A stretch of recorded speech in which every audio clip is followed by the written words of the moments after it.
আবুধাবিতে বাংলাদেশ দূতাবাসের উদ্যোগে প্রথমবারের মতো উদযাপিত হলো জাতীয় প্রবাসী দিবস। সংযুক্ত আরব আমিরাত প্রতিনিধি মাহবুব সরকার জানান, শনিবার আবুধাবিস্থ বাংলাদেশ দূতাবাসের মিলনায়তনে রাষ্ট্রদূত মোহাম্মদ আবু জাফরের সভাপতিত্বে সর্বস্তরের প্রবাসীদের অংশগ্রহণে আলোচনা সভা আয়োজনের মাধ্যমে দিবসটি পালন করা হয়। দূতাবাসের লেবার কাউন্সিলর হাজেরা সাব্বির হোসেন এর পরিচালনায় অনুষ্ঠানের শুরুতে পবিত্র কোরআন থেকে তেলাওয়াত করেন দূতাবাস কর্মকর্তা রেজাউল আলম। পরে রাষ্ট্রপতির বাণী পাঠ করেন শ্রম মিনিস্টার আব্দুল আওয়াল।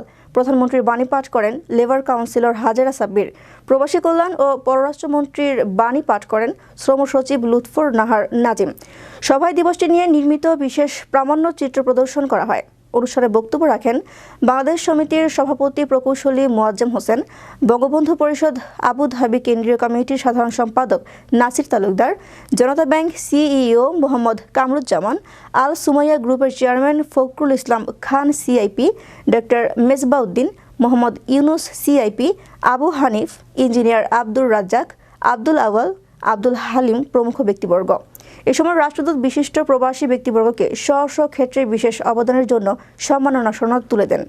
আমি গভীর কৃতজ্ঞতা জানাই, কারণ আপনারা বাংলাদেশের অর্থনীতির যে সক্ষমতা বৃদ্ধিতে সবসময় গুরুত্বপূর্ণ ভূমিকা পালন করেছেন এবং বিশেষ করে আপনাদের যে রেমিটান্স যেটা আপনারা আপনাদের পরিবার পরিজনের কাছে পাঠাচ্ছেন, নিজস্ব প্রয়োজন মেটানোর জন্য দেশে পাঠাচ্ছেন, তার মাধ্যমেই কিন্তু বাংলাদেশের বৈদেশিক মুদ্রার রিজার্ভ যেটি তৈরি হচ্ছে সেটি আপনারা কিন্তু দ্বিতীয় বৃহত্তম সোর্স।